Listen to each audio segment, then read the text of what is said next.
Hello, pod smashers of the internet, and welcome to another episode of Pot Smash, Where Gaming Goes to Grab a Beer. We are your hosts, Penguin and Termite. I am Penguin. I am Termite, and we are a weekly video game podcast smashing together ideas that you care about with video games. That's right. Tonight we are doing a developer profile in honor of the release of Final Fantasy VII Crisis Core Reunion. A ridiculous title, but hopefully a really good game. And coming out the week this episode drops, which is next week for us. And yeah, it's so we're doing Square Enix in honor of that. And Square Enix is unique. It's the first time we're doing a company that is both, well, I guess not the first time we're doing a company that's both a developer and a publisher, but it's probably one of the biggest developers we've done to the point where they are more of a publisher. So it'll be interesting. You and I talked briefly about how we wanted to, well, we didn't really talk about it. You had mentioned how you wanted to deal with it, and I responded really late.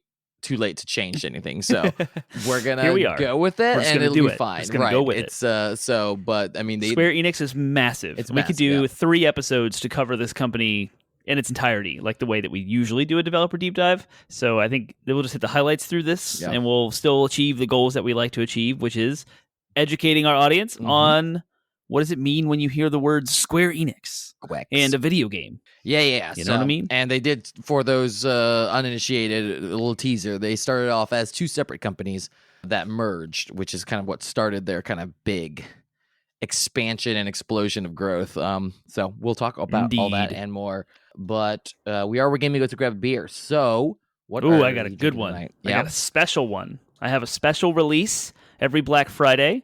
Goose Island from Pennsylvania releases. What do they release every Black Friday, Penguin? What do people stand Bourbon outside? County. Bourbon County. So I picked one up. This is the original, just plain Jane. Of course, there's always like 15 million variants that are out there. Some are harder to find than others. This is the regular one.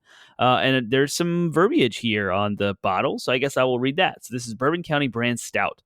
And this is what the bottle says. Before exploring a new idea for our 1000th batch of beer at our Clybourne Brew Pub, putting an Imperial Stout in a used bourbon barrel had not been done before. That idea altered Goose Island's history and that of the craft beer world as we look back on the last 30 years. There's so much to celebrate. It started with people not knowing exactly what they were drinking and grew to lines of beer lovers forming every Black Friday in hopes of getting their hands on a bottle of the original batch. This beer, I'm skipping because there's a whole bunch of stuff here. This carefully crafted bourbon barrel-aged stout continues to bring people together to toast one another all around the world. Cheers. Cheers. So there you have it. And I haven't tried it yet. So usually every year there's a little bit of nuance in each batch because there's different types of bourbon, and bourbon takes many years to age. And so there's nuanced flavors every single year. Yeah, so a lot of chocolate I'm jealous, man. I love Bourbon County. It is a fantastic beer. He's not wrong. People stand in line for it, and for good reason. It's so good. I never end up getting my hands on it unless someone gets it and shares it with me. So that used to be you, but now, alas. I got something. I'm a big fan of the main line of this beer, but I found this and I couldn't resist, considering that there is, that is not the beer you sent me a picture of, sir. What are you talking about? Oh, that's a good one. You sent me a picture of a beer you found. And I was very excited. I was excited for you to try it on the podcast. And then I left it at Nate's house.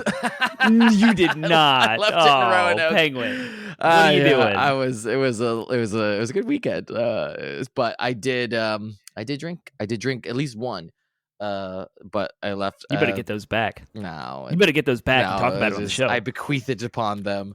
It was a flash in the pan. Nope. This is White Dragon's Milk. Big fan of regular Dragon's Milk, which is bourbon barrel stout. Have you had the white version?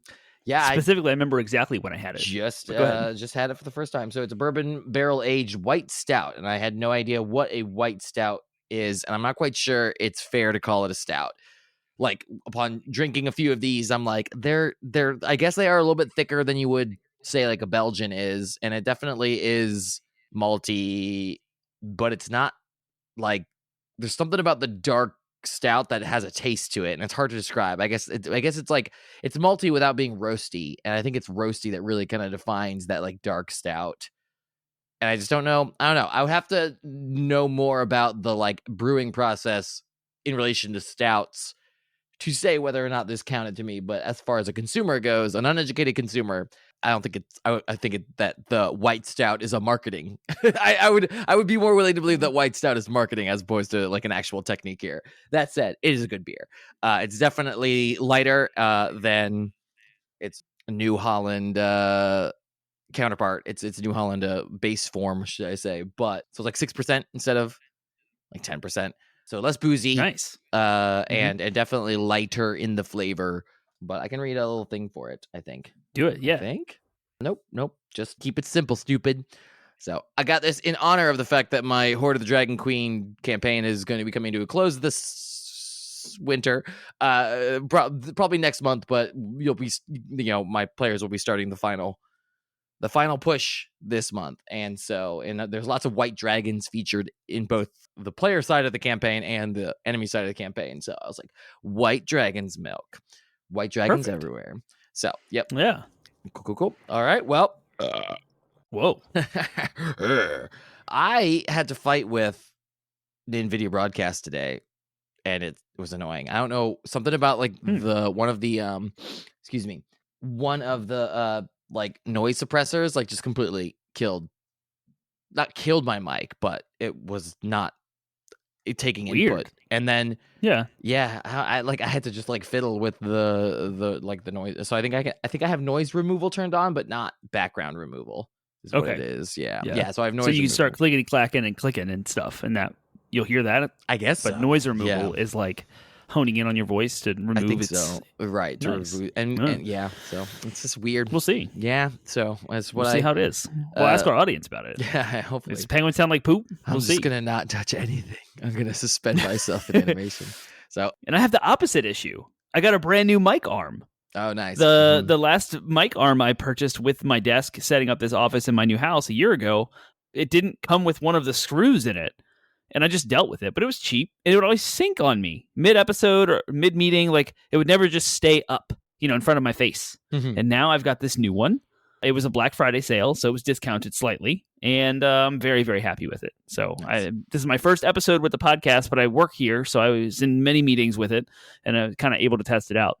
And this is wonderful. So I'm excited about this. Yeah, I had to I also reset up my entire workspace today and just kind of moved some things around. So it's been a very, very busy dealing with stuff, like troubleshooting stuff today. But yeah, I don't want to spend the whole time talking about, organizing our workspaces. I want to talk about the fact that this is, we've been talking about it for a few weeks now, but this week that this episode airs will be the week after the Game Awards. It is. Yeah. Shoot. Yeah, no, yeah. So hopefully you guys heard us talk about it, but for us it's coming up. So it's the week of. So we're kind of We haven't talked about this, but am I going to spin the live reaction off as an audio podcast? Is that even worth doing? Cuz it's very visual. It's a watch along. Yeah, but I don't know. We've done it in the past. I know that, but we've also been doing this for 6 years, so I don't know what's we don't we work full time. We don't analyze metrics in our non-podcasting time. Right, exactly. So say lovey. Well, all right. But anyways, so hopefully hopefully you guys enjoyed watching that. If not, listening to it. If we end up doing that. So, but other than that, I think that we can probably just talk about whatever. Then I guess. I mean, it's weird because it's like a thing happened, but we can't talk about it yet because it hasn't happened for us. So. Right, and of course we're hyped up now, and we have all these little ideas and things that have talked about, but it's pointless to talk about it on the show because it's done. Yeah, by the time the audience is lazy, we don't want to hear about the past. Right, yeah. So here we are. So I finished God of War. Right. So yeah, you had texted. That's exciting. You slacked me, and I did. You said we should do a spoiler cast on it. And yeah, I agree. It's been a while since we've done one, but man, alive! Right now, when you texted it to me, so today is just a day where I happen to be on a lesser dose of Adderall because one of my prescriptions ran out, and so I saw that and I was like, oh gosh, that sounds so tiring. But no, get me medicated and get me drunk, and I'm sure I'd love to talk about God of War. Inside baseball for our audience, the reason I let you know that is because you kind of manage the topics when they're coming, the pipeline for what we're talking about. And so letting you know that I'm interested in doing that might spark you to be like, okay, in 3 weeks, 3 weeks, Penguin, from now, you'll be jazzed and ready to rock. Spoilers will be, post holidays, get out there. We'll talk about the story. We'll break it down. that kind of thing. You just slot it. but That's all I ask. You just put it in the schedule. But we don't do it as full episodes typically. We usually do it as a bonus episode. That's true. So yeah, like a big DLC. We'll probably just do it for. That would be what I would lean towards, but then of course making time for that. I agree. Is the an extra recording. We'll probably just have to do it like tack it onto an existing recording, and therefore keep it to like 40 minutes. But it's doable. We'll do it up. Just not talk about God of War Ragnarok. It was good. It was a good game. It was good. I have my picky like points about the ending, but it was still good. Like it may not have been my preferences, but it was still a good ending, right? Like I can still say, all right, I can get behind this. Yeah. I can see what they're doing here. So all right, cool. I guess finishing God of War and getting hyped about the whatever was probably announced at the Game Awards and or whatever won the Game Awards is our favorite thing, but 80-bit pods matches our favorite thing. 80-bit pods matches our favorite thing. Favorite things.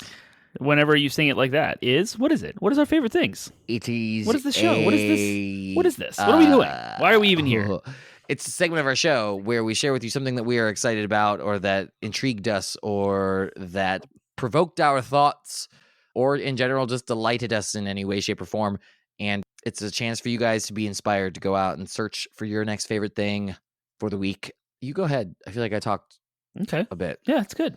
Outside of this beer, which is amazing, I haven't had a Bourbon County Stout in a year, last year. My favorite thing was my company had a Christmas party, which they do every year, in Fredericksburg. So we dropped the kids off with my parents, and they live in Fredericksburg, and we got a hotel for 2 nights. So my favorite thing was kind of the whole weekend of being away from the regular churn and burn of our life for 2 nights. We spent the entire Friday afternoon walking around downtown Fredericksburg. I went for a run. We dipped in and out of shops, went to different places we hadn't seen before. And then the actual party happened. We went out with some friends afterward to Capitol Ale House, where you, Penguin Man, used to work. Nice. And I will always remember, prior to the ceiling collapse of that building, you worked there, and we did. I worked there after the ceiling collapsed for a while too. Yeah, our first intimate, like, I want to know you better exchange that ever happened in our life was at Capitol Ale House over a couple of Dark Hollows. That I was believe, before I worked there, though. But yes, right. Matter, but yes, it was Dark Hollow. But it's got a lot of memories here, and it's relevant to the show because you're you. So we were there, and there's so many of us. We filled up a table, and there were people at the bar. So some people at the bar pulled me aside away from the table and bought me drink after drink after drink. And Saturday was absolutely miserable and horrible and awful. But we came home. And here we are. So my weekend away was my favorite thing. Absolutely love Fredericksburg and any chance I can get. Most of the time, and this isn't a complaint, when we go to Fredericksburg, we visit family. So our time is monopolized by family visits, and that's the norm. So it's nice to be able to get back to Fredericksburg and like be able to go out again, like to go into downtown and go to places we like. So, and that's what we did. And it was super fun. We had a blast. Awesome. Despite Saturday being all of Saturday's joy was just stolen by Friday night. So Friday night was amazing because Saturday was awful. It's usually what drinking does to you. It's like borrowing happiness from the future. Yeah. That's what we do. So what's your favorite thing? I too had a weekend full of debauchery and time away from my children. I got to go, my buddy Nate and his brothers all throw a bro down. And I, being Nate's oldest friend, am an honorary bro. And so I was invited. I've talked about this many times, but again, it's been a while since we did it because he moved to Roanoke. So he used to do it like quarterly in Richmond. And now this is the first time since he moved to Roanoke about a year ago that he's thrown it. So that was great. It was good to see his place. And he's got a dog now, a little puppy. And yeah, also the bro down was fun. I mean, just always nice to get time away to do things that I like to do, right? Including drinking with abandon because I have somewhere to sleep, right? So that's right. Not, of course, into in any way sloppy. However, I did stay up till 4. I drove, right? Basically, I waited till on Friday. I waited till my children were in bed, and then I drove. So from 7 to basically 10 o'clock, 11, I drove, and then from 11 I stayed up till 4. and then woke up. All My right. body woke me up at 7. So I was like, so I'm on like a sleep deficit still from that. Yeah. And my Adderall ran out, and I spent the weekend. It's like, and the sleep I did get was like poor. I think I've only had like one good night of sleep. Like that I could say is, this was a good night of restful sleep in like 3 days. So I'm like, plus my Adderall running out. We're almost in the same boat. Like that's except the Adderall thing. But yeah, you and I are both on the same energy link. I took a 2-hour nap today, and I'm still and coffee, and I'm like. I started this episode like asleep on the microphone. Like, I was reading books to my children tonight, and I was yawning every third word. I'm like, what is going on with me? And I put 2 and 2 together. Yep. But anyways, So we played V Rising, which is fantastic to get back into that, especially like playing it in person and with like 3 other people because Nate and I had played it earlier, and so that was fun. And then I got, like you said, I got Merry Monkey, found it at his food line, which is really funny because he always talks of Kroger as having like the best stuff. And I had them look for it when they went on a Kroger run and they couldn't find it. And I went to Food Lion, not even thinking to get it. I was just we were getting eggs or whatever for dinner. And then I saw it. I was Taco Bell? It was like there on the shelf. I was like, no, Merry Monkey. So I grabbed that. And then, I'm trying to remember what else we did. Mostly just like talked. I built a fire, played with the dog. And did you build the fire without a match or a lighter? Did you build it with friction? No, are you kidding me? Like an Eagle Scout would? No. Eagle Scouts bring matches and nice.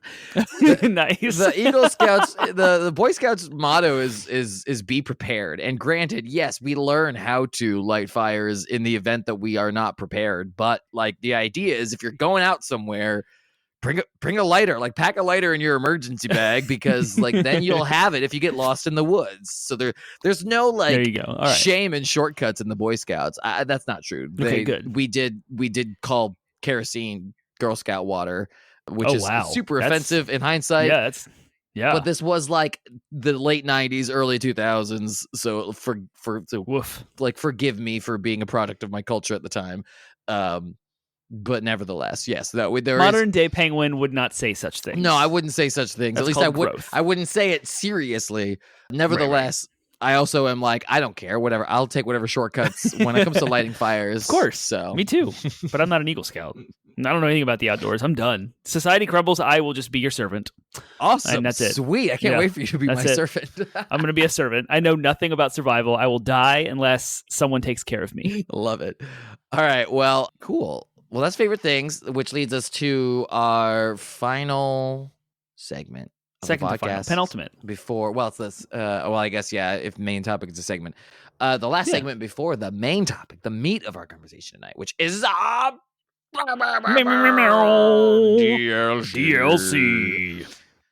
DLC stands for downloadable content. And it is a segment of our show where we have a conversation you wouldn't normally have about video games. And so for our DLC tonight, since we're doing a topic on Square Enix, I want to do a blank. Ooh. But you can pick characters, but you have to pick characters that are not main characters from any Square Enix game. They have to be like, if not, they can be members of like the party, but they can't be like the most popular ones, right? So you have to be like, we're talking like Waka or not Zidane. What's his name? Is it Zach from Final Fantasy VIII or Irving? Zach is in Final Fantasy VII. Well, Zach, yes, there is a Zach, but he's the one with the puncher, the brawler in 8, and he has like the headphones in whenever he's fighting. I'm trying to blank on his name. Oh yeah. Yeah. Well, that's my least known Final Fantasy game, so there's that. So yeah, okay. So, but it could be any Square Enix game. It just can't be like the main one. So you pick 2 characters, and I'll pick a competition. I got a character, but I just don't know his name. Bingo. Got it. He's a very side character. Very side character. Okay. You got it? All right. Got it. All right. Got it. Okay. I got the competition. Let's do it. Ready? Okay. So the competition is going to be who would write the best haikus. Ooh. Oh my goodness! So who are your? I think this is okay. Your competitors. Well, it's not. So my competitors are actually like-minded and didn't realize this until I picked them. But the first one is Super Mario RPG's Geno. Good which code. Is good the blue pick. arm cannon doll, right? And the other one is the character known as Dine from Final Fantasy VII. He's Got it. Barrett Yeah. Wallace's best friend Yep. and the biological father of Marlene. Biological and mother and father. Wow, that was a progressive Well, game. I was mixing like Marlene and like. Doesn't he also have like? Isn't he just basically White Barrett? Like he also has a gun arm. Yeah, he has the arm cannon too. Yeah, which I didn't realize until I picked him, and I was like, oh wait, Gino and Dine both have arm cannons. Dine's haikus, if he were literate enough to write them, would be a little bit depressing, I would imagine, and angry. Absolutely. Yeah. Gino's, I imagine, would be closer to the spirit of what like Japanese people go for with haikus, right? Like the point of haiku is to like describe something in nature, right? Like they're not poetic in the sense that we in the West tend to be poetic in regards to metaphor and trying to like make a statement about the world and reality and humanity through the flowery language and clever wordplay. No, Japanese people are like, no, we just want to find the most beautiful way to describe the world around us. So they pick something in the world and then they describe it. In that case, with that definition, I would argue that Gino would actually have the better haiku. I agree. Gino spent lots of time in forests. I know he was a doll for a while, brought to life. So as a doll, if he has any like alive time, he's had a lot of time to sit. He's like a haiku himself, right? Like he's a thing that has been given life by magic. And if you consider poetry, art and creativity in that same like creative vein as what we would describe as magic, then I mean, like he's a haiku brought to life. Whereas like Dine, I can't imagine Dine would do anything but imbue his own melancholy into his haikus. Now, granted, were this Western poetry, I think Dine would have the upper hand, but it's not Western poetry, so. Right. Cool. I mean, Dine has lived a life stuck in prison, Cornell prison specifically, ripped apart from his daughter, Marlene, who thinks he's dead. And of course, relationship strained with Barrett, who is their best friend. I wonder if they're going to bring him into remake now that I think about it. I really hope they do. Yeah, I mean, they're going to bring him in, I imagine, but like he could probably have a much bigger, more interesting role in the same way that like Biggs, Wedge, and Jesse did. So. Oh, man, I mean, he's gone through some stuff so much that Dine hints that he intends to kill Marlene to reunite her with her mom. Right, yeah, he's messed up. Like, thinking it'll ease her loneliness in the afterlife, but that's crazy. And that's just a little tidbit. So go play Final Fantasy VII on PlayStation 1. It's the best video game ever made. So there's that. Cool. All right, well, speaking of... We didn't distree, so it's probably pretty boring for audience. No, sorry. So we want to hear what your haiku writers, best Square Enix haiku writers would be. You have lots of games to choose from. You could go on the near side of things with Chrono like Trigger. you could do like 9S, right, from Nier Automata, or you could go with Kana or whatever, Kaine or whatever. She's the girl from that game too. Or you could do Dragon Warrior. Dragon Warrior? Dragon Warrior, Dragon Quest. Dragon Quest, you're right. I was a Dragon Age. I was like, wait, nope, there's too many games with Dragon. Oh, yeah, that's BioWare. That is BioWare, yeah. Don't evoke BioWare's name in a Square Enix conversation. Totally over the pond, yep. All right. So, anyways, that's all that's all for DLC, but we want to hear your thoughts, so please let us know what your thoughts are. You can do so. Guess what? I did a thing. I did something new, audience. You added the TikTok for you. link. How did you know? Because I spoiled it for everyone. I was going to explain it. Discord. You posted it on Discord. So you too can be in on all of the updates if you go. Go to 80bitpodsmash.com. That's our landing website, 80bitpodsmash.com. And pod is PODSMASH, Podsmash. Podsmash.com. There's a link tree there. That's the link that gets you to everything. And I just added TikTok. Our entire account is linked to Linktree, so you can get to our TikTok through it on your phone. Piece of cake. So if you want to give us feedback, tell us all about your Square Enix side characters and their haiku writing abilities, you can find links to our social media platforms: Facebook, Instagram, Reddit, Twitter, Reddit, Twitter. Whoop. I might as well be a Twitter, and Discord as well. You can interact with us on all of those platforms. And you can find links at 80bitpodsmash.com, as well as if you are coming by way of Twitch or YouTube or some other video thing, or you've just saw one of our business cards and you're wondering, how in the world do I listen to you? What is going on? What are you? We have a weekly video game podcast every single week that launches Monday morning at midnight. And yes, I said Monday morning because it's technically Monday at midnight. every week we launch an episode. We never miss a week. I think it's been like 6 years we haven't missed a single week. Even when we go on vacations and work trips, we're always here for you. And you can find the links to our audio feed, our RSS feed.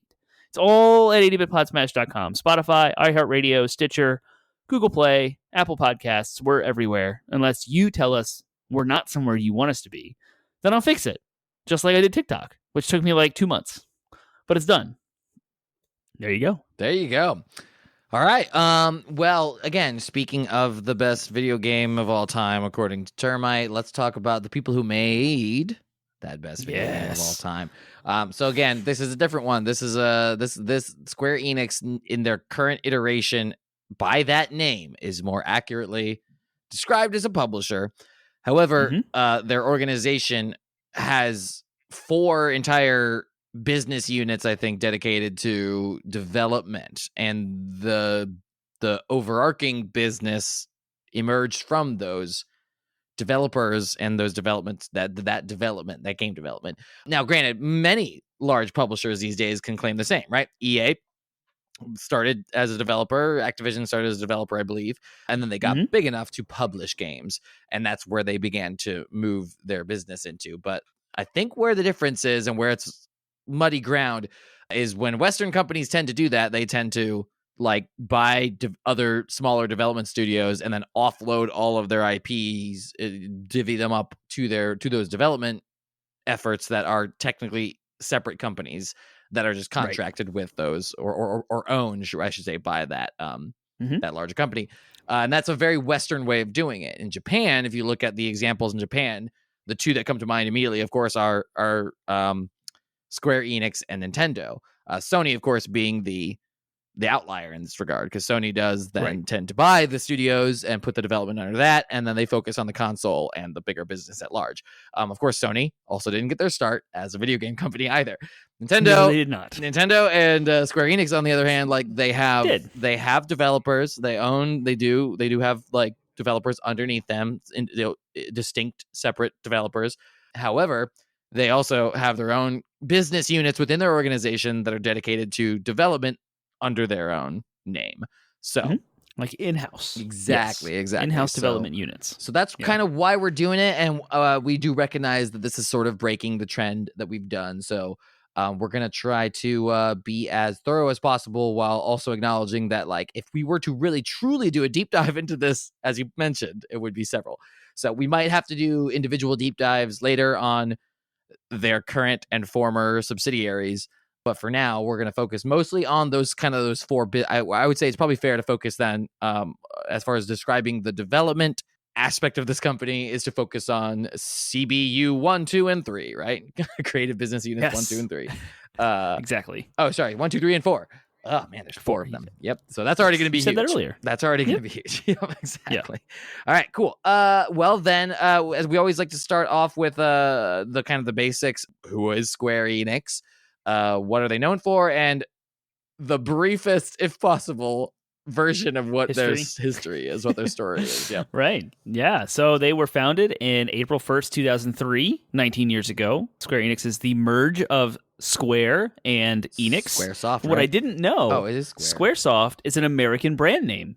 It's a like Squaresoft as we know it is a North American brand name, but they're actually called Square. And I discovered that tonight on my research for this episode. So I thought that was interesting. So Square and Enix merged in 2003, 19 years ago, to form Square Enix. They are headquartered in Shinjuku, Tokyo, Japan, which if you've played Persona 5, it's probably you know all fair about Shinjuku. To not dig too deep into like those 2 companies' individual starts, because those go back to 1983 or 1975 in Enix cases. Wow.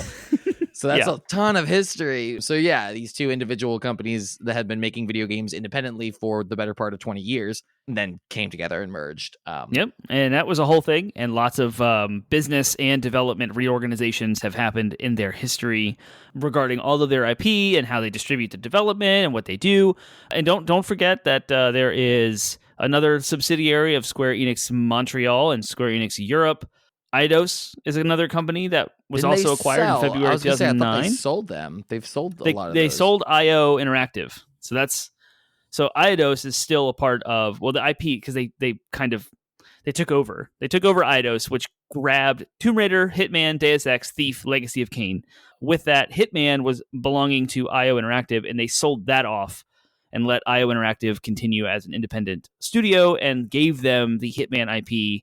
And I don't remember exactly when that had happened. I see. It was recent. It was in this generation. Yeah, Eidos Interactive was sold off. I don't see. No. Eidos Interactive was sold off 2009. Weird. I think those dates must be wrong. 2017 was when it happened. Yeah. Yep. But Eidos Montreal. So from 2009 to 2017, IO Interactive belonged to Square Enix, but they're gone now, so that's separate. But Crystal Dynamics, Eidos Montreal, those studios are all kind of under the umbrella of Square Enix as well. Not anymore. In addition to the merging. They were sold, and it's here on Wikipedia. Oh, Embracer Group. Exactly. August 2022. You just blew my mind. Yes, that's so new. It is that was August. New. That's 4 months ago. New. Yeah, the only subsidiaries. It's still a pretty big list, but the only existing subsidiaries that are game development studios, as I can tell. They have Play Online, which is more of a game services division. They have Luminous Productions, and then therefore everything else. Well, they have like a mobile game like wing out of India, apparently. I'm not going to go through this whole list because it's not that like there's so much. They've got a lot of mobile gaming wings. They have, but they don't have that many more. They really cut out a lot of those, kind of subsidiaries that were I almost said third party, but subsidiaries that were like formal that they like absorbed. They're really down in many ways to just their own stuff again. So hence they're downscaled a lot. Hence the theory. But there was a theory for a while that they were going to be acquired by Sony because going back to the history, when the merger happened, they had been in talks for a while. But in the year 2000, 3 years before the merger, Square was bleeding money because they had spent a ton of money on the weird Final Fantasy movie, if you guys remember that. I don't know if we talked about it on the podcast. I saw it in theaters. I did too, man. Yeah, it was bad. It was real bad. It was weird. It was just like it had nothing to do with Final Fantasy. Yeah. Anyways, so they, in order to help give Enix some peace of mind, apparently Square reached out to Sony, and Sony injected some capital into that purchasing, and then at that time in 2003, they had an 18% stake in the company. So and that was a good idea because Final Fantasy X and Kingdom Hearts on PlayStation 2 sold and performed, reviewed, critically acclaimed really well. So no, they definitely they've always had a close relationship with Sony to the point where there was a prevailing theory for a while that may still come to pass. We don't know, that part of trimming all those Western developers was to kind of make themselves more attractive as a purchase for Sony.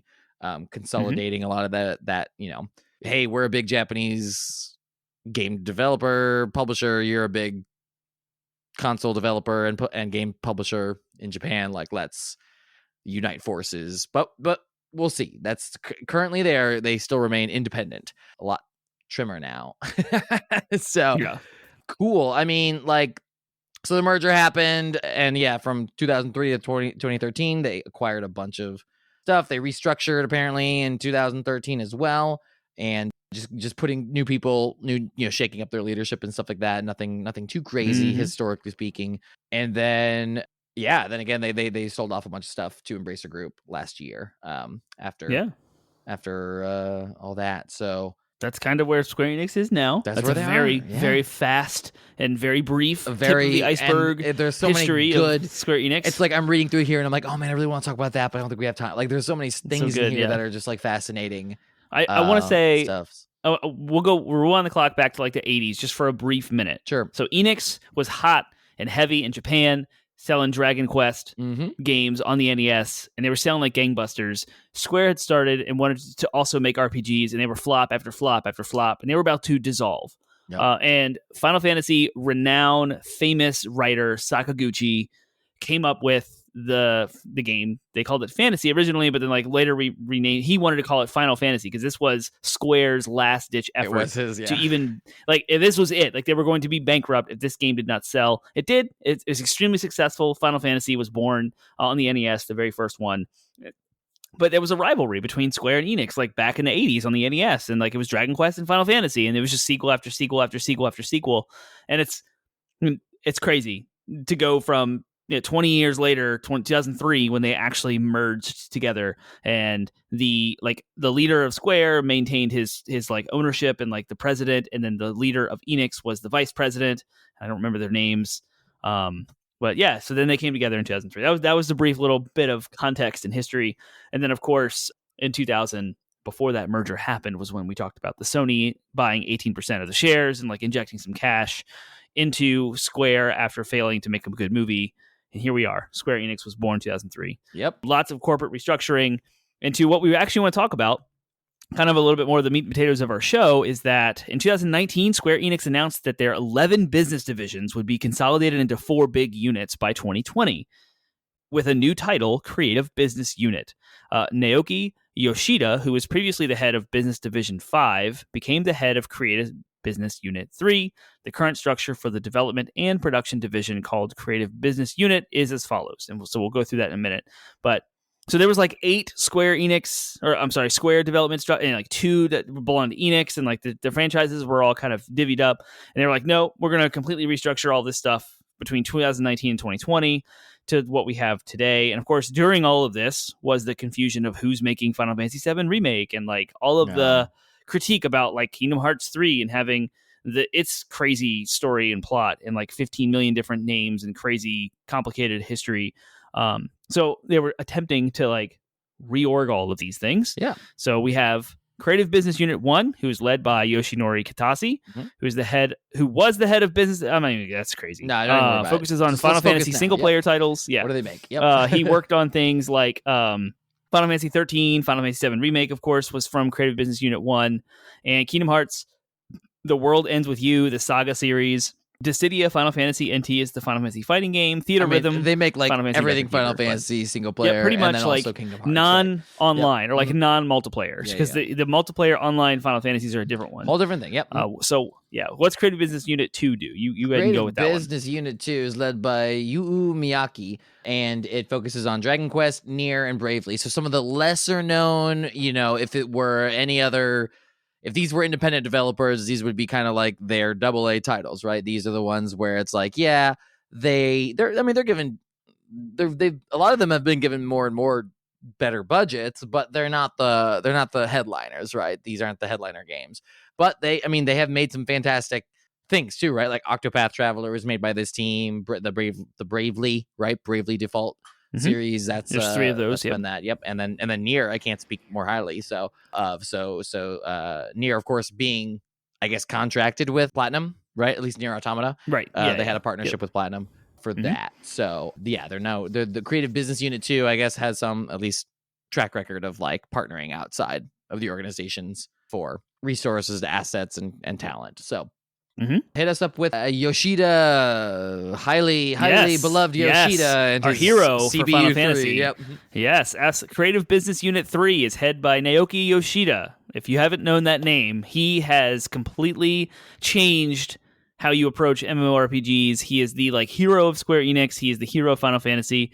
He is responsible for Final Fantasy 14 Realm Reborn, because Final Fantasy 14 had like a complicated history of the engine they used from like Final Fantasy 11 and the architecture, and it just failed. It didn't work, and it was a bomb, and it was awful and horrible.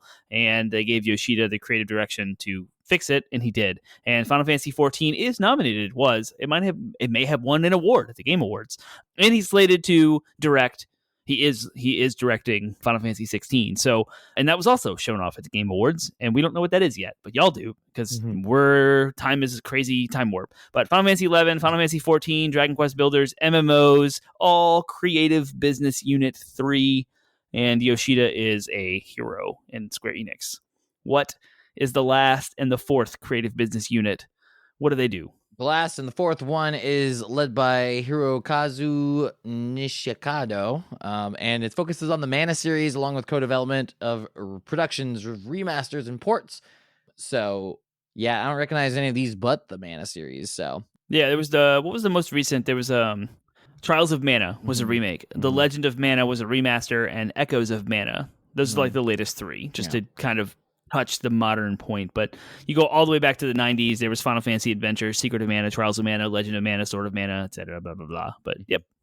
Yeah, so it's worth mentioning then that they that they do more than, it's worth taking a brief pause here from video games to also talk about how the overarching business does also diversify into other entertainment media forms. And notably, they purchased a comic book company, which was called Gangan Comics, and it publishes manga, and they're known for making Full Metal Alchemist, which of course would then Funimation and Viz Media, it would become like one of the most popular animes of all time, one of the most well-renowned and highly, but it seems like that was kind of one of their biggest and like kind of only hits. Not only, but they certainly haven't really made anything comparable since then to that level of success. But nevertheless, it was sort of an interesting fact for those who didn't know that, yes, Full Metal Alchemist, you have to thank. If you're a fan of Full Metal Alchemist, you have Square Enix to thank. So that's sort of just an interesting side point I wanted to mention there. But yeah, that's just show that they don't put all their eggs in just the video game basket. They have comics, they have smartphone games. Cool. All right. Well, they also have a little like Tokyo RPG Factory in 2015. Square created a studio. Tokyo RPG Factory made Project Setsuna. I Am Setsuna. Remember that game? Yeah. That's so they also dabble in like, let's go back to our core audience and those things. But yes, now that Embracer bought them, they still like created what we know as Deus Ex, Legacy of Kain, Thief, and Tomb Raider. But the Swedish holding company Embracer Group now owns them, so who knows what's going to happen. But Life is Strange, Outriders, and Just Cause still belong to Square Enix, despite the sale of their development companies. Yeah. So the IPs of Life is Strange, Outriders, and Just Cause, I can imagine, will. Although it's interesting that like they let go of Tomb Raider, right? Like I imagine that's a big one to let go of. And Legacy of Kain, like well, they haven't done anything with Legacy of Kain for a while, so I know. Hopefully somebody does. I know. So anyways, not good riddance. They need a remake. No, I mean good riddance. Bring it back. Good riddance to it being controlled by Square Enix, because now someone might actually do something with it. Exactly. Yeah. All right, so let's talk really quick then about, I mean, we've already kind of hit on what they're known for. They're known for Final Fantasy, right? Like, I mean, they're known for a lot. But like I say, let's not forget Enix's Star Ocean. It's glorious and wonderful. And Valkyrie Profile, or Valkyrie. Apparently the new Star Ocean was like pretty, it was buzzed about for a while. I've heard. I mean, I'm actually, they've up and down. If you're a fan of that series, that's what I've heard. Is it's polarizing, but if it clicks for you, right? Like that's what I've heard about the Divine Force. I think is what it's called. Yeah, and there's the Saga series, Saga Frontier, Romancing Saga. It doesn't matter. All of these things are always compared to what? They're compared to Final Fantasy. Everything that Square Enix makes is compared to Final Fantasy. And so they're known for Final Fantasy for all intents and purposes. Even Kingdom Hearts, right? As good as Kingdom Hearts is just a Final Fantasy spinoff, right? Like it's a Disney and Final Fantasy spinoff is what it basically is. So anyways, that's that. Ooh, you know what I can really appreciate though is Parasite Eve 1 and 2. Sure. A little bit of a different, little different trajectory, but they did that too. And it's kind of the survival horror RPG marriage. They need to bring that back. Where's the next Parasite Eve? That was so unique. It's not them. I know it's not them, but there's that other Eve game or whatever that's coming out that everyone thought was Parasite Eve, but it wasn't. Yeah, that's right. Yeah, I don't even remember what it's called.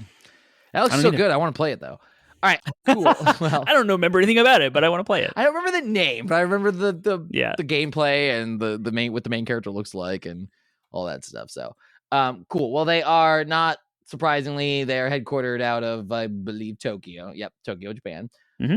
Yeah, I said that. And their current key people are the of the overarching organization. Aside from those 4 dudes that we mentioned leading the business units, then there is Yosuke Matsuda is their president, and then Yasuhiro Fukushima is an honorary chairman. I imagine, without looking too closely, I imagine he's probably was a former leader before the restructure. Oh, he owner. Founded Enix. Yeah, he's the owner. Yeah. Yeah, cool. Yeah, cool. All right, well then, what else we got? All right, well then, let's talk personal. What's your? Okay, no, sorry, I know what your favorite Square Enix game is. Well, yeah, it is Final Fantasy VII, the original. Right, but I'm still going to talk about some other ones if you give me the time to do that. No, go ahead, quick. Though. Yeah, I mean, SquareSoft has been like, I've been married to SquareSoft through the late Super Nintendo, the PlayStation 1 generation of RPGs. So I have 1,000 games that I absolutely adore. But I'll just highlight two more. Final Fantasy VII obviously is my favorite. Chrono Trigger has always been arguably my second favorite, and Super Mario RPG in close third. and those are both Super Nintendo RPGs, and they're both ridiculously innovative. Chrono Trigger, of course, for setting this trend for New Game Plus. That was the first game to ever do it, and have like 14 different endings, of which you can start new games and then take different branching paths, because when you do a New Game Plus, you're at the level you were when you finished the game, and so you're super powerful and can take branching paths onto like more dangerous enemies very early in the game and give yourself a new ending. Awesome. Chrono Trigger is amazing. Its sequel, Chrono Cross, for PlayStation, awesome. You should go check that out too. Super Mario RPG was the first time Nintendo ever worked with Square to like create an RPG with like the Mario IP, and Shigeru Miyamoto worked very closely with Square Enix because Nintendo is going to be Nintendo and have an iron grip on their IP and make sure it's represented well. But all of the cast of characters, the hilarious dialogue, all met with a great turn-based combat system with a full gear and like a giant world to explore and a very unique storyline. Absolutely incredible, especially at the time of Super Nintendo. So highly recommend that. Those are my favorite Squaresoft games. And Star Ocean gets a little honorary. There was a PlayStation 1 Star Ocean. Like, I loved it. I played it a couple of times, but I never really stayed with Star Ocean beyond. I think it was a sequel to a Super Nintendo game that was ported to North America on the PlayStation. I can't remember the name of it, but it was great. So there you go. What do you got? What do you do with Square Enix? What's your favorite? If I had to pick a single game, it would also be Final Fantasy VII. But I mean, I like the whole Final Fantasy franchise as a whole, but then even more narrowly, if you can, and I believe you can, at least in some cases, divide Final Fantasy up into its entries are also their own franchises, right? Because when you have at least 2 games in Final Fantasy X and multiple Final Fantasy VII games that are all within that existing continuity, they're almost their franchises to themselves. So I would say the whole Final Fantasy VII sub-franchise, if you will, is probably where I land, because as much as I do love the original and 100% recognize the original for the masterpiece that it is still to this day, Final Fantasy VII Remake wouldn't be nearly as good if Final Fantasy VII itself weren't amazing in the first place. I agree. So Yep. that said, Final Fantasy VII Remake is like, as far as I don't think I would ever, before Final Fantasy VII Remake, I don't think I would ever have said that a remake could ever come close to the original's glory, but they have come as close, I think, as any like re-release of a game has ever come. So I'm a little concerned about the story changes. There's some craziness going on, and so I won't spoil too much for y'all who might be jumping in now with Crisis Core. Maybe the hype will get you in, but I'm a little concerned there. But it's cool. I mean, I'm willing to go for the ride. My understanding is I'm here. They've said that it's going to more or less hit the same beats, right? Yeah. So I don't think that I don't think so. Anything is going to change so greatly, but I for one would love to see them do some. Like, I probably am in more favor of major changes than you are, and not major changes in regards to like I still want the same structure, but like if they replaced Who Died, for example, right? Like that would be I'm not going to argue. It'd be really interesting. You can't see this as this is more like a sequel in the sense that the original continuity is still part of the equation. Right. It still is influencing the events that are happening. And so it's more of a soft reboot is probably the best way. Like the Star Trek movie in 2009 is a soft reboot. Yeah. Mm-hmm. So, but the original will always be there. If you like the original, go play it. Yeah, and I love that. I appreciate it. It's my favorite game. And so like whatever the remake does, whatever, they could just crash it and run the franchise into the ground. And I won't be that bothered because the original still exists. I can go get it. Exactly. So anyway, go ahead. Yeah. And then I'll just slap on there as far as my favorites. I'll slap the Nier series on there as well. You love Nier. Dude, it's so good, man. Yeah. I do need to finish the platinum on Nier Replicant. It's so much longer than Nier Automata's. But Automata is incredible. I mean, everything about that franchise, and Yoko Taro is the dude is one of those like Japanese auteurs that gets talked about plenty, right? Like he can get kind of overshadowed sometimes by your Miyazaki's and your Kojima's, but he's up there in regards to one of the more creative guys in the Japanese game making space. And Automata, I mean, it's so good. I mean, just I'm definitely not alone in that assessment because we'll just go look at like all the fact that 2B is a costume in every freaking game that there ever has been. Yeah. So it sure is. So yeah. Anyways, it's just fantastic series, and apparently I didn't realize this. It's part of the Drakengard franchise. Like it's not. They're like it's part of it for real. Yeah. Like if you go through the Drakengard list, and Nier. Yeah, Drakengard and Nier are like, I don't know exactly how they're connected, but they're so that while the Nier games are set in a distant future of a different ending to the first Drakengard game, Huh. the one Who Drakengard knew? 2 follows. Yeah, I didn't know either. That's crazy. So now I kind of want to go back and play Drakengard. But Yeah, right. anyways, so yeah, those are that. Let's talk about the next question, which is, how has Square Enix brought innovation to the industry? I hinted at this earlier with my Parasite Eve reference. Square Enix, to its fault and to its credit, really does like spread itself thin.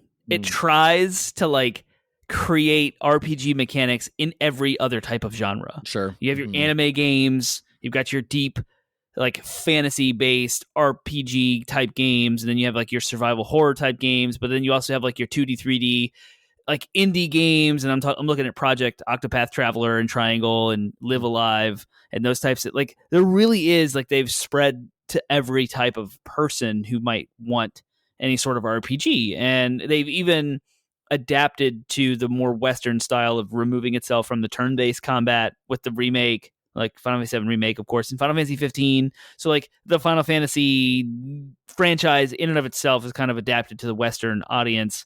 But as far as like innovation, you might actually be hitting this later in the next question. They've always kind of built their own engines until recently. Like they've had the Luminous engine, and then prior to that, they had the whatever engine Final Fantasy 13 was that spun off into Final Fantasy 11 and 14 and that. And I forget what that's called, like Crystal something. And they've always like done that. And what shows their in-house programmatic prowess, and they can develop their own engines alongside of a major title. And to its fault, Final Fantasy 15 didn't really come together until after all of its DLC. And I think that's because they developed the Luminous engine alongside Final Fantasy 15. And so they should have like developed one before the other. I digress.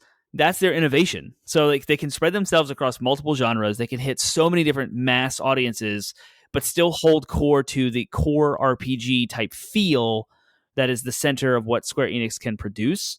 And they haven't really lost that, despite quality waning and ebbing and flowing. And so there's been long strands of time where just release after release is not good. And then like they hit Final Fantasy VII Remake, you're like, oh, they're back. This is it.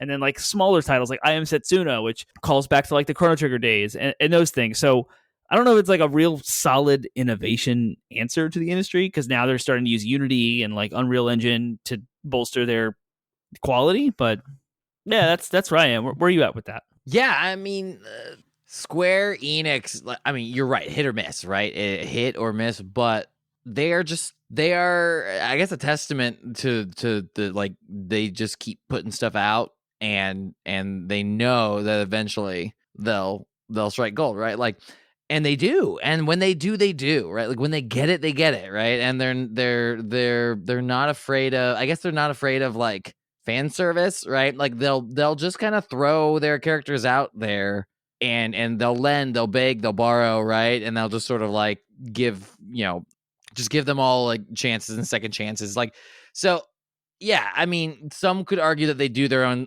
stuff to death. And I mean, there are valid criticisms for Square Enix as developer, but like, they're also, you'd be hard pressed, I think, to find anyone who's more beloved, maybe in the industry as a whole. That yeah, I think that their place is fixed, right? So I mean, they for all their faults, they know how to tell RPG stories, right? Like, and their ability to tell story through RPG mechanics and trappings, because trust me, as someone who is actively now trying to tell a story through the original RPG, right? Like tabletop RPGs. Yeah. It can be a matter of like getting bogged down. And I know that game RPGs are different, right? But like there is the mechanics sometimes, I think, of the nature of RPGs get in your way of telling a good story. And I would say their biggest innovation has been just not only defining what video game RPGs are, like, because again, anytime anyone said, what do people think of? What is the go-to example? What's an RPG? Final Fantasy. Right, like I can think kind of ubiquitous, maybe, yeah. right? Like, I mean, Yeah. even more so than like people might say Zelda, but Zelda has stopped being an RPG a long time ago as far as what the origins of RPG. Like when people think of RPGs, they think of experience and a party and character classes and leveling up and abilities, right? Like that is, and so in that regard, Final Fantasy is sort of the ubiquitous go-to example for role-playing games in a video game setting because they were trying to recreate what tabletops were doing. So like, Yeah. but not only do they make definitive RPGs, and not only have they laid the foundation of what is a definitive RPG, but they've done so not necessarily through the mechanics of the games themselves. Like nobody, in fact, they noodle with them so much that most people criticize their RPG mechanics in most of their games. Yep. But it's through their storytelling that they've been able to really get. You inspired me as you were talking to remind me of one big, massive innovation since Final Fantasy V, I believe, which is the Japanese 5. I don't even want to get to the North American, whatever one that was. Sure. Final Fantasy V introduced 3. Japanese Final Fantasy 3 on the NES introduced the job system. That has revolutionized, and it has stayed with Final Fantasy, but that entire mechanic is massive and huge, and it has influenced even Final Fantasy 14 and its MMO. If you diff that to World of Warcraft, how it's different, the job system where you have one character that stays that character but can do the role of 14 different types of things and equip different gear and do different abilities, and you can build and customize your party. It just added a layer of customization that had never been seen before or heard of. And it still actually is very innovative. So if you're talking about innovation, it was just a way of preserving an individual character, but changing the role that they play in your party, being able to go to a store and buy the gear for and change and build how you want to customize and build out your load as far as your team. I think that's awesome. So there you go. Mm-hmm. Cool. The job system. Nuts. Thank you, Square, for that. Absolutely. All right. Well, then that leads us to our next question. And where are we on time? We may have to combine real quick. What is there a Square Enix thing that's identifiable as a Square Enix thing? For me, there's a couple. Go ahead. Yeah. Yeah. My answer is the sort of the cross game / franchise Easter eggs, right? Like your Sids, your Moogles, your Chocobos. Not only do they show up in Final Fantasy games all the time, but they also show up cross franchises, and they do. Yeah, and a lot of their UI elements are really similar too. I would say there's I know what a Square Enix game is sometimes when I see the UI, and I'm like, oh yeah, that's Square Enix. Yeah, there's something identifiable about that. I can't pin anything on it right now off the top of my head, but those would be my two answers. We very rarely have answers for this question sometimes, because oftentimes a lot of game developers, especially Western ones, will try to distinguish their games, especially if they're trying to distinguish their games. So to have such a huge organization have answers, I'm like, yeah, Square Enix and their quirks. Yep. Right? You look at Tomb Raider, which was under the Square Enix umbrella forever. How would you know that's a Square Enix game? Well, if you look at Just Cause and Tomb Raider and Deus Ex, maybe you'd be able to draw some commonalities between them that might identify them as kind of being under the common umbrella. But what I want to highlight was, if you look at how, this is funny because I'm using an example that's not Square Enix at all. If you look at Xenoblade Chronicles, you would almost mistake them for a Square Enix game. And so I want to look, that's it. That's what the magic is that you feel in a Square Enix game. And it has nuance. A Final Fantasy game has a unique UI feel to a Nier game. Nier Automata, Nier Replicant, of course, the remake of the original Nier. And then you look at Star Ocean, and they're very anime-based, turn or action RPG. So not even the battle mechanics identify the series. It really is the art style and animation. You can give me a trailer and 5 to 15 seconds in, I will identify it as a Square Enix RPG. Because I've seen and played and felt so many Final Fantasy, Star Ocean, and those types of games, which is why I go back to my original take. There's a game on the 360 called Lost Odyssey that was written by Sakaguchi that might be his best game ever. That would be mistaken as a Final Fantasy game. And then you look at the Xenoblade Chronicles, which is made by the person who did Xenogears, which was Squaresoft on the PlayStation 1, and has that magic. And it's not really the Square Enix zeitgeist. It's kind of the writers and the storytellers within that create these games that can almost falsely identify what that is. So I'm using the examples that are not Square Enix to actually identify what is the Square Enix magic. And that's the Xenoblade Chronicles, the Lost Story on the Wii, and Lost Odyssey on the 360, those types of games. And of course, Kingdom Hearts, whatever that Disney Square Enix marriage with Final Fantasy wrapped in the mix, like came up with, like that's a thing, and you can see a trailer for a Kingdom Hearts game and just know immediately it's Kingdom Hearts without even a character showing, just like the music and the feel and the art style. And so that's kind of the feel that I'm trying to get at. I hope the audience can find me there, whatever I'm trying to describe. It's very difficult to put words to it. Mm-hmm. Yep. All right. Well, that leads us to our final question. What do you want to see more or less of from Square Enix in the future? They need to get their crap together. They need to, like, I think we're getting there. It's like Final Fantasy VII Remake was amazing. Let's go part 2. Okay, Crisis Core is coming. Take a PSP game and redo the whole thing and do that with the idea and the story and hopefully the cohesiveness of what 7 Remake is doing. Awesome. Putting Yoshida at the head of Final Fantasy 16, using the combat director from Devil May Cry 5 to kind of like shape up what they want their action combat to be. I'm very, very hopeful.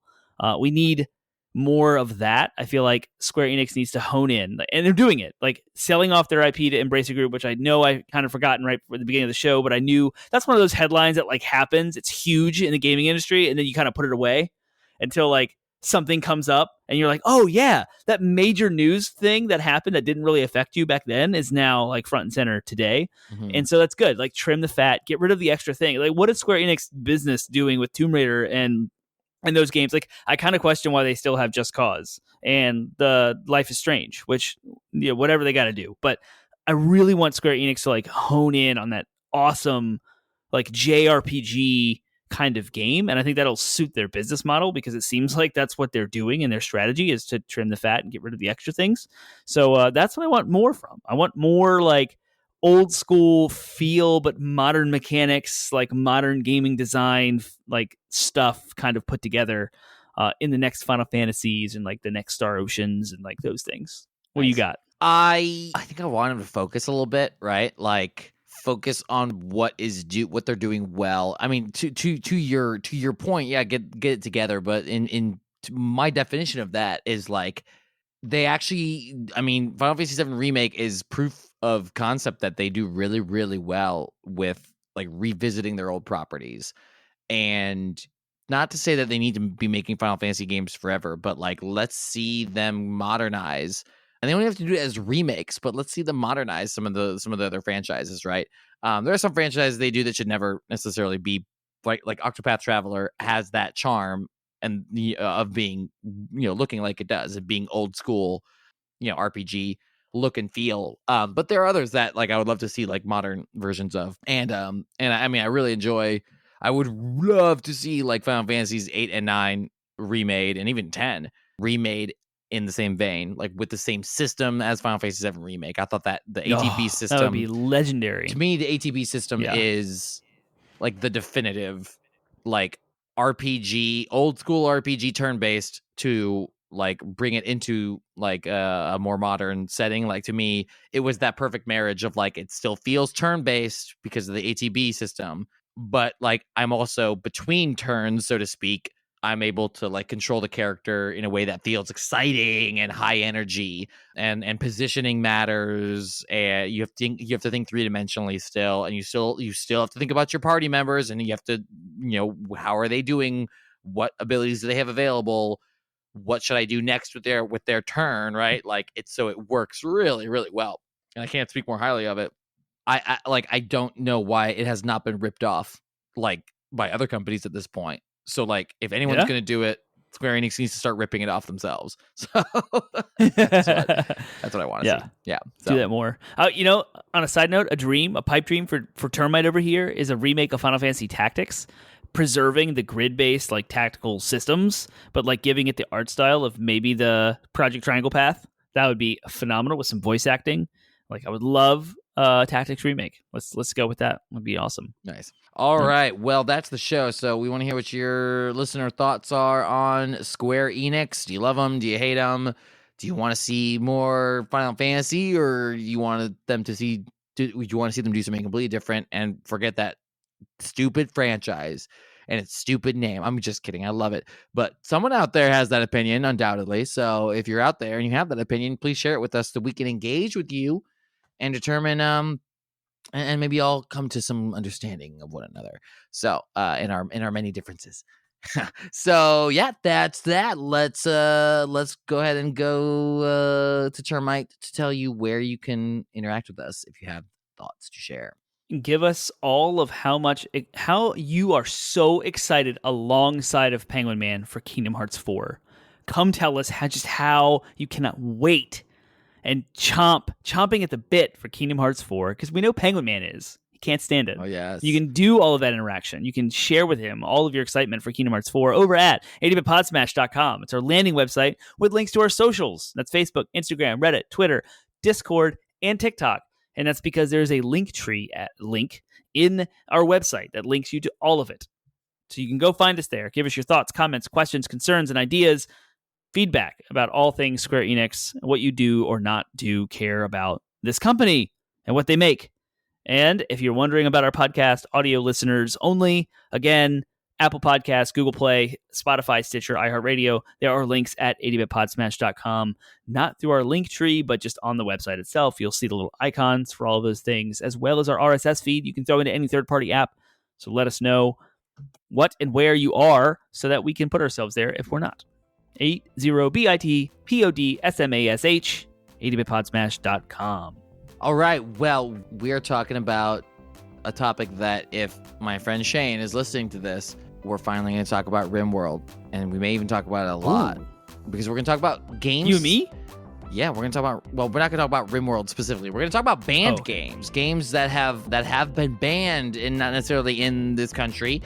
So we'll talk about lots of different games that may or may not have been banned in other countries. Some that may have been banned for, noble reasons, right? Standing up for the, free speech or whatever. And some that have been banned for stupid reasons. Games that have been banned from various platforms, right? Independent of a country's government. And just in general, talk about that fine line of what is censorship and what is just good, business practice, right? Like where is that? Where do we draw that line as far as the social contract of when is it? When is it a good thing to do to ban games? And when is it nope, just let it, if you don't like it, vote with your wallet, right? Let it die a slow death to capitalism than trying to step in and try to push it away if you don't like what the game says. So it's a big topic, and the reason why RimWorld comes up is because it was banned in Australia, and I want to talk about, or New Zealand, I don't know what it was, but there was a lots of big news about that game within that circle. So it's going to be a pretty good example of what we're talking about. So look forward to that then. All right. And with that, we will see you next week.